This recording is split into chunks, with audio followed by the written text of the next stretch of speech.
এই পৃথিবী যখনই পাপের ভারে ভরে উঠেছে তখনই নানা অবতার রূপ ধারণ করে যুগে যুগে আবির্ভূত হয়েছেন নারায়ণ। দুষ্কৃতদের বিনাশ করে, সাধুদের রক্ষা করে, ধর্মের পুনঃপ্রতিষ্ঠা করে ফিরে গেছেন বৈকুণ্ঠে।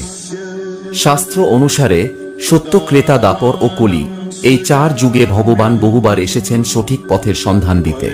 আজকের এই পর্বে আমরা বিষ্ণুর 10 অবতারের নাম ও তাদের আগমনের কারণ সম্বন্ধে আলোচনা করব। আশা করি ভিডিওটি শেষ পর্যন্ত দেখবেন।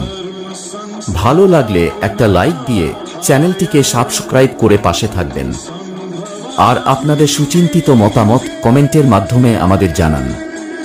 চলুন শুরু করি।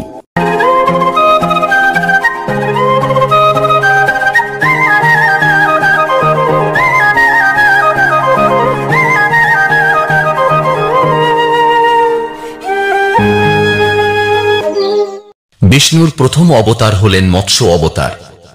একটি বিরাটাকার মাছের রূপ ধারণ করে নারায়ণ হয়গ্রীব নামের এক অসুরের কাছ থেকে চতুর্বেদকে রক্ষা করেন।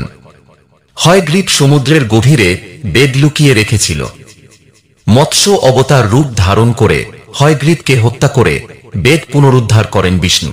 মৎস্য পুরাণ অনুসারে প্রাগৈতিহাসিক দ্রাবিড় রাজ্যের বিষ্ণুভক্ত রাজা সত্যব্রত একদিন নদীর জলে হাত ধুচ্ছিলেন। এমন সময় একটি ছোট মাছ তার হাতে চলে আসে এবং তার কাছে প্রাণ ভিক্ষা চায়। তিনি মাছটিকে একটি পাত্রে রাখেন, কিন্তু মাছটি ক্রমশ বৃদ্ধিপ্রাপ্ত হতে থাকে। তিনি মাছটিকে প্রথমে একটি পুকুরে, পরে নদীতে এবং শেষে সমুদ্রে ছেড়ে দেন, কিন্তু কোনো ফল হয় না। সেটি এতটাই বৃদ্ধি পায় যে সকল আধারই পূর্ণ হয়ে যায়। শেষে মাছটি বিষ্ণু রূপে আত্মপ্রকাশ করে সত্যব্রতকে জানান যে আগামী 7 দিনের মধ্যে প্রলয় সংঘটিত হবে এবং সকল জীবের বিনাশ ঘটবে। তাই সত্যব্রতকে নির্দেশ দেওয়া হয় যে তিনি যেন সকল প্রকার ঔষধি, খাদ্যশস্য, সপ্তর্ষি, বাসুকী নাগ ও অন্যান্য প্রাণীদের সঙ্গে নিয়ে একটি বড় নৌকায় আশ্রয় গ্রহণ করেন। প্রলয় সংঘটিত হলে মৎস্যরূপী বিষ্ণু পূর্ব প্রতিশ্রুতি অনুসারে পুনরায় আবির্ভূত হন। তিনি সত্যব্রতকে নৌকায় আরোহণ করতে বলেন এবং তার শিঙে বাসুকী নাগকে নৌকার কাছি হিসেবে বাঁধতে বলেন। মৎস্যরূপী বিষ্ণু নৌকাটিকে হিমালয়ের দিকে নিয়ে যান এবং বিপদ কেটে যায়। মাছটি তখন নিজেকে ব্রহ্মারূপে প্রকাশ করে এবং সত্যব্রতকে সৃষ্টির ক্ষমতা দেন। এই সত্যব্রতই পরবর্তীতে মনু নামে পরিচিত হন। বিষ্ণুর দ্বিতীয় অবতার হলেন কূর্ম অবতার। কূর্ম অবতারে বিষ্ণু এক বিশাল কচ্ছপের রূপ ধারণ করেন। সমুদ্র মন্থনের সময় মন্দার পর্বতকে নিজের পৃষ্ঠে ধারণ করেন তিনি। এর ফলে দেবতা ও দানবের মিলিত শক্তিতে সমুদ্র মন্থন করা সম্ভব হয় এবং অমৃত উঠে আসে। একদা ঋষি দুর্বাসা দেবরাজ ইন্দ্রকে একটি দিব্য পুষ্পমালা উপহার দিয়েছিলেন। ইন্দ্র সেই মালা সাদরে গ্রহণ করে তার বাহন ঐরাবতের মাথায় রাখেন, কিন্তু ঐরাবত সেই মালা তার শুঁড়ে জড়িয়ে মাটিতে ফেলে নষ্ট করে দেয়। এতে ঋষি ক্রুদ্ধ হয়ে ইন্দ্রকে শ্রীহীন হবার অভিশাপ দেন। ব্রহ্মা তখন পুনরায় অমৃত প্রাপ্তির জন্য অসুরদের সাহায্যে সমুদ্র মন্থনের পরামর্শ দেন। মন্থনকালে মন্দর পর্বত সমুদ্রে ঢুকে যাচ্ছিল, তাই তখন ভগবান বিষ্ণু কূর্ম রূপ ধারণ করে মন্দর পর্বতকে তার পৃষ্ঠে ধারণ করেন। বিষ্ণুর তৃতীয় অবতার হলেন বরাহ অবতার। এই রূপে বিষ্ণুর অর্ধেকটা মানুষ ও অর্ধেকটা বরাহের। বরাহ অবতার রূপ নিয়ে রাক্ষস হিরণ্যক্ষের হাত থেকে পৃথিবীকে রক্ষা করেন তিনি। হিরণ্যক্ষ ছিলেন রাজা হিরণ্যকশিপুর ভাই। কিংবদন্তি অনুসারে একবার ব্রহ্মার 4 পুত্র ভগবান বিষ্ণুর সাথে দেখা করতে বৈকুণ্ঠ ধাম যান। ভগবান বিষ্ণু সে সময় বিশ্রাম করছিলেন।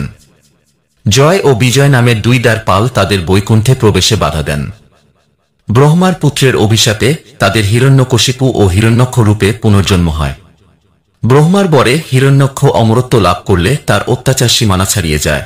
পৃথিবী অধিকার করে পাতালে লুকিয়ে রাখে।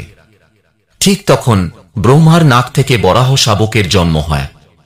তিনি দৈত্যাকার রূপ ধারণ করে হুঙ্কার দিয়ে ঘোষণা করেন যে তিনি মহাসাগরের তলদেশ থেকে পৃথিবীকে রক্ষা করবেন। শেষ পর্যন্ত তিনি হিরণ্যক্ষকে হত্যা করে পৃথিবীকে উদ্ধার করেন। পুরাণে নৃসিংহ বা নরসিংহ হলেন বিষ্ণুর চতুর্থ অবতার।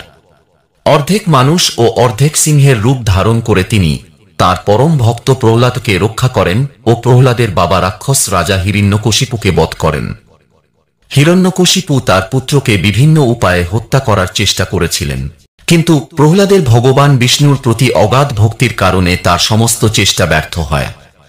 অত্যাচারের সীমা চরমে পৌঁছালে একদিন গোধূলি বেলায় ভগবান দরবার কক্ষের চৌকাঠে বসে তার উরুর উপর রাক্ষসের দেহ রেখে নখ দিয়ে তার পেট চিরে ফেলেন। ঘটনাস্থলেই হিরণ্যকশিপু মারা যায়। বটুক ব্রাহ্মণের রূপ ধারণ করে দৈত্যরাজ বলিকে দমন করার জন্য মর্তে আবির্ভূত হয়েছিলেন বিষ্ণু। প্রহ্লাদের নাতি ছিলেন রাজা বলি। গোটা স্বর্গ ও মর্ত অধিকার করে ফেলেছিলেন বলি। অসুর অধিপতি বলি সে সময় একটি যজ্ঞের আয়োজন করলে বামনরূপী বিষ্ণু উক্ত অনুষ্ঠানে গিয়ে তার কাছে 3 পা রাখার মতো জমি প্রার্থনা করেন। বলি রাজি হলে তিনি বিশালাকার ধারণ করে 2 পায়ে স্বর্গমর্ত অধিকার করে ফেলেন। নাভি থেকে 3য় পা বের করে কোথায় রাখবেন জিজ্ঞাসা করেন। বলি তার মাথা নত করে 3য় পা রাখার অনুরোধ করেন। প্রহ্লাদ বলির বন্ধন মুক্তির অনুরোধ করলে বিষ্ণু বলিকে মুক্তি দেন। পরম শিবভক্ত পরশুরাম রূপেও জন্ম নেন নারায়ণ। এই রূপে তার বাবা ছিলেন ভৃগুবংশীয় যমদগ্নি ও মা ছিলেন রাজা প্রসেনজিতের কন্যা রেণুকা। তিনি ছিলেন প্রথম যোদ্ধা ঋষি।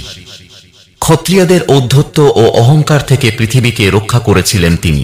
ত্রেতা যুগে শ্রীরামচন্দ্র রূপে জন্ম নেন নারায়ণ। অযোধ্যার রাজা দশরথ ও রানী কৌশল্যার পুত্র রাম পৃথিবীকে রাবণের অত্যাচার ও অনাচারের হাত থেকে রক্ষা করেছিলেন। দাপর যুগে কৃষ্ণ অবতার রূপে জন্মগ্রহণ করেন বিষ্ণু। কুরুক্ষেত্রের ধর্মযুদ্ধে অর্জুনের সারথি হয়ে তিনি অধর্মের নাশ করেন ও ধর্ম পুনর্স্থাপন করেন। গৌতম বুদ্ধকে বিষ্ণুর নবম অবতার হিসাবে মনে করা হয়। এই রূপে ধর্মীয় অনাচার থেকে পৃথিবীকে রক্ষা করতে আসেন তিনি। তিনি বৌদ্ধ ধর্মের প্রতিষ্ঠা করেন। কল্কি অবতারই হলেন বিষ্ণুর 10ম অবতার। কলিযুগের শেষে আবির্ভূত হবেন তিনি এবং পৃথিবীর বুক থেকে সকল পাপ দূর করবেন।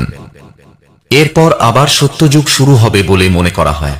কল্কি অবতার আসবেন দেবদত্ত নামের কালো ঘোড়ার পিঠে চেপে, তাঁর হাতে থাকবে খোলা তলোয়ার।